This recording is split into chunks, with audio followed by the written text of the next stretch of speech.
Milagros. ¿A quién no le gustan los milagros? ¿Quién no necesita un milagro? Ese es el tema de la lección número 5 en Lección de Esperanza. Bienvenidos, bienvenidas. Esperamos juntos disfrutar de las lecciones que Dios tiene para nosotros, para su servidor Gabriel Moreno. Un motivo de alegría estar otra vez con ustedes. No olviden suscribirse, no olviden seguir nuestras redes sociales y compartir esto con amigos y con familiares. Lección número 5. Milagros alrededor del lago. Gran parte del ministerio de Cristo se llevó alrededor de Galilea, especialmente en un lugar muy particular y muy importante para las personas de esa época, que era el lago o el mar de Galilea, una superficie de aproximadamente unos 23 kilómetros de largo por unos 13 kilómetros de ancho. De hecho, Marcos 4, cuando finaliza ese capítulo, termina con una imagen, con una historia de Jesús y sus discípulos cruzando este mar de Galilea.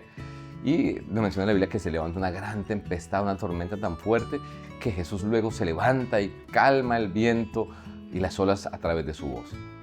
Y Marcos 6 finaliza con un cuadro también de Jesús en el mar de Galilea, pero ahora Jesús caminando hacia sus discípulos que están en el barco o en el bote. Entre estas dos escenas que ocurren en el lago, en el mar de Galilea, en el agua, hay varias historias, hay varios milagros que Jesús hizo en la tierra y también está la primera misión, la primera actividad misionera de sus discípulos. Estas historias pues son como el tema central de esta lección número 5, lo que hemos estado estudiando durante esta semana. Y las características que la Biblia nos da y que Marcos utiliza en general en estas historias tienen un propósito.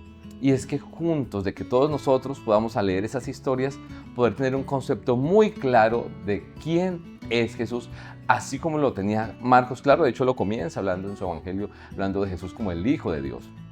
Vamos a leer una de estas historias. Marcos capítulo 4, versículo 35 al 41, encontramos que se nos dice: Aquel día, cuando llegó la noche, les dijo Jesús: pasemos al otro lado. Y despidiendo a la multitud, le tomaron como estaba. En la barca había también con él otras barcas, pero se levantó una gran tempestad de viento y echaba las olas dentro de la barca de tal manera que parecía que se ahogaban o se anegaban. Y él estaba en la popa, durmiendo sobre un cabezal. Y le despertaron y le dijeron: Maestro, ¿no tienes cuidado que perecemos? Y levantándose reprendió al viento y al mar y les dijo: Callen, enmudecen. Y cesó el viento y se hizo una gran bonanza. Jesús entonces les dijo: ¿Por qué estáis así amedrentados? ¿Cómo no tenéis fe? Entonces temieron con gran temor y se decían uno al otro: ¿Quién es este que aún el viento y el mar le obedecen? Varios temas importantes aquí. Vemos el texto, nos dice en el versículo 36 que tomaron a Jesús como estaba. Él estaba cansado, los discípulos, venía de una labor misionera impresionante. Luego se nos dice que era tan fuerte la tempestad que percibieron ellos, sentían que la barca se iba a hundir. Y entonces trataron de despertar a Jesús y le decían: Jesús, ¿no te preocupas de nosotros? ¿No tienes cuidado de nosotros? Vamos a morir, vamos a perecer. Y entonces Jesús con calma se levanta, reprende el mar y sucede algo entonces. Se llenaron de temor porque ellos decían uno al otro, se miraban y decían: ¿quién es este? O sea, ya caminaban con Jesús, pero no tenían totalmente claro su concepto de él. Y ahora dicen: ¿quién es este que aún el viento, el mar, las olas, la naturaleza le obedece? Estaban empezando a tener un poco más clara la visión de quién era Jesús, sus servidores más cercanos, sus discípulos. Ahora Marcos capítulo 5, del versículo 1 al 20, nos habla de una historia muy interesante, de la historia del endemoniado gadareno. Cuando los discípulos terminan su viaje en el lago, terminan o llegan a la otra orilla, llegan a un sector llamado Gadara. Allí se encuentran con un hombre que, según dice la Biblia en Marcos capítulo 5, versículo 4, nadie podía controlar. Es interesante esa descripción que hace, porque dice que trataban de amarrarlo con cadenas, de hacer muchas cosas, pero se salía del dominio del control de todas las personas.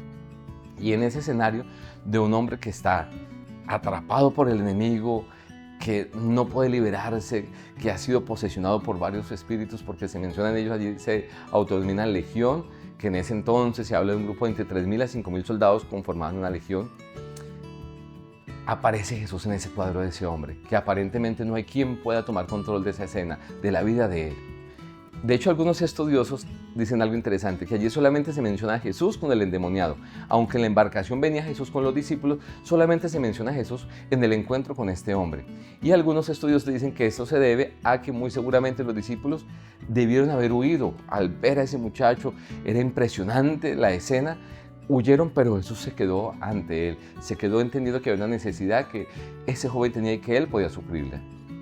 Marcos capítulo 5, versículo 6, menciona que el hombre endemoniado hizo algo, y es que se postra delante de Jesús.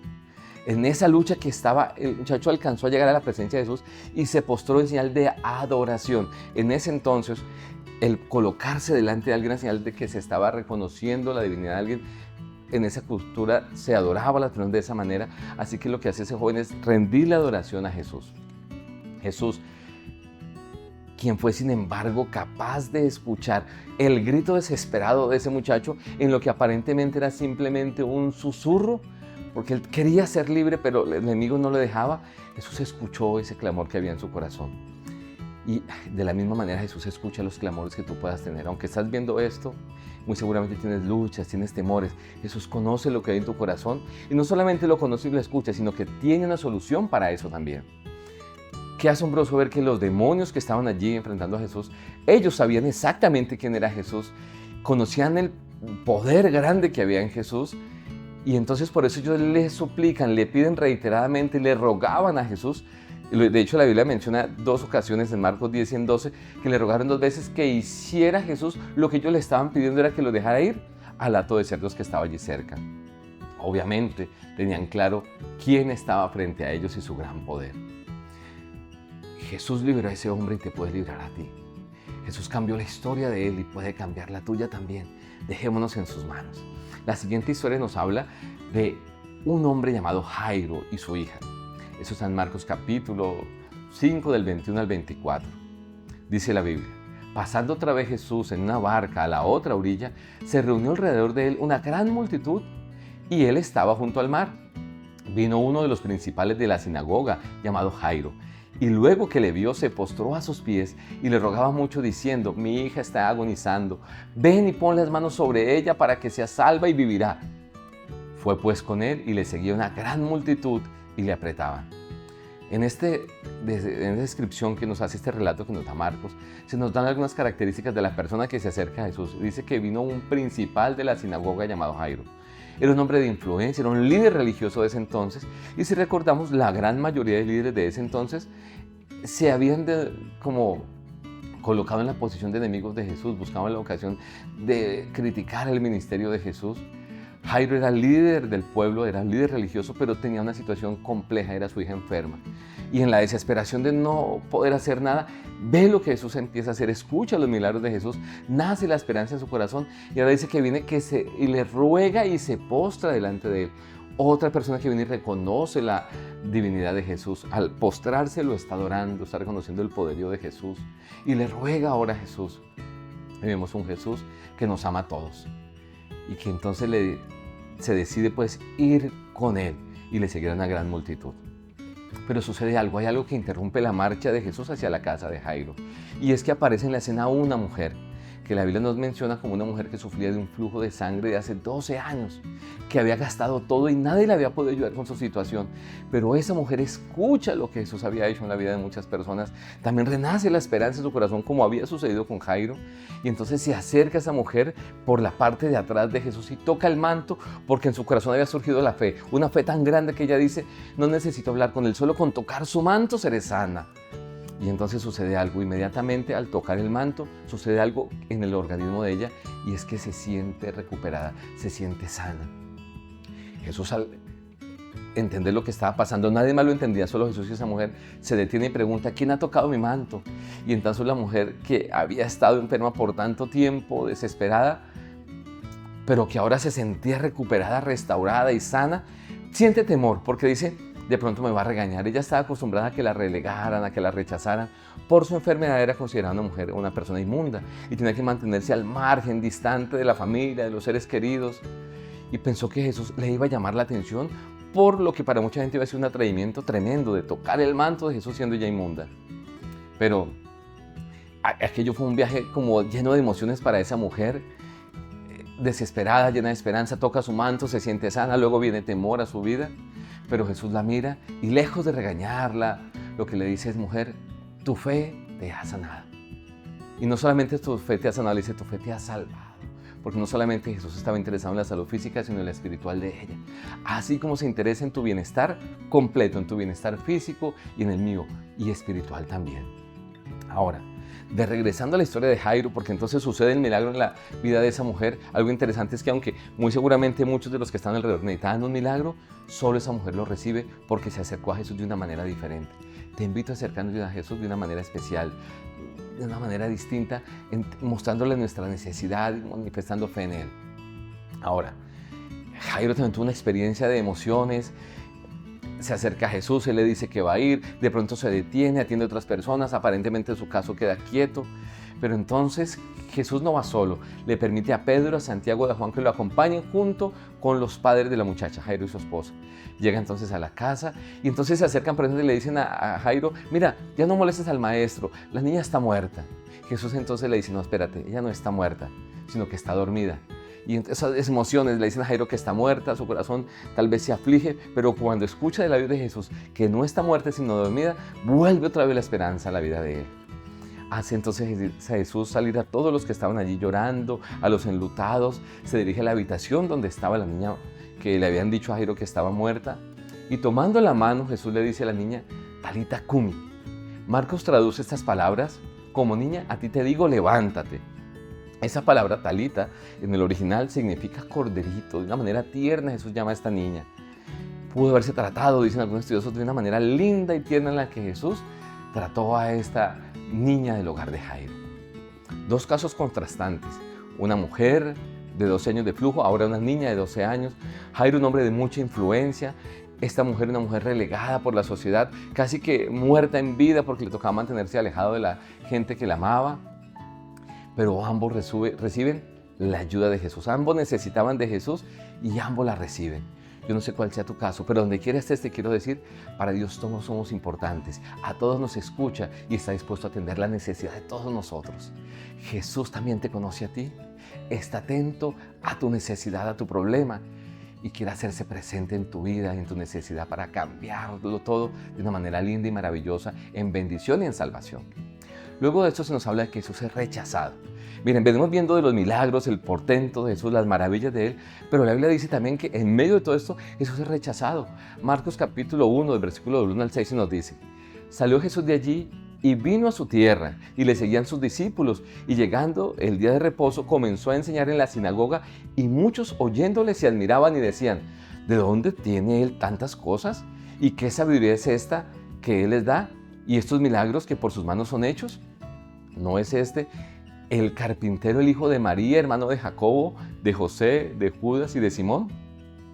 ¿No está también aquí con nosotros sus hermanos? Y se escandalizaban de él.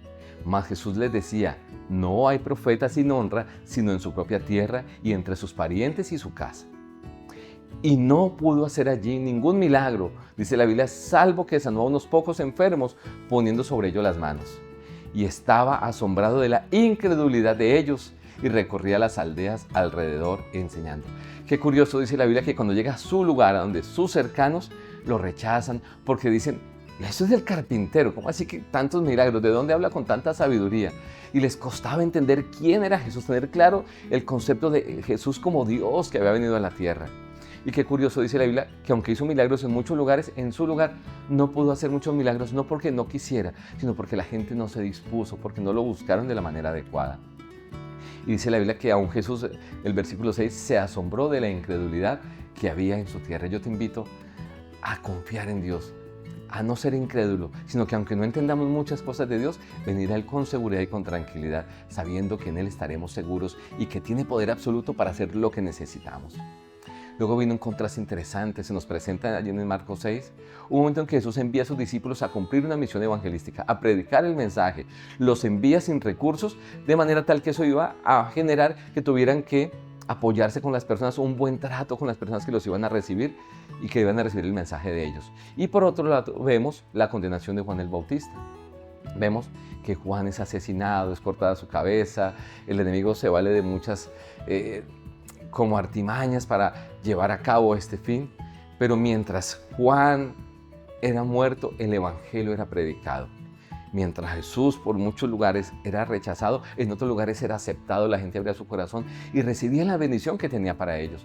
Hoy tú tienes la posibilidad de escoger o aceptar lo que Dios tiene para ti, creer en Él, o dejar que tu vida siga como está. Yo espero puedas escoger la primera opción, abrirle tu corazón a Dios. Ahora, mis apreciados, la gente veía a Jesús de una manera distinta. Ahora luego se nos menciona que tras una tarde, estando en misión, cuando regresan los discípulos de esa misión evangelística, ellos llevan a Jesús a una zona tranquila, al oriente del mar de Galilea para descansar, pero una multitud de más de 5,000 personas llegan antes que ellos.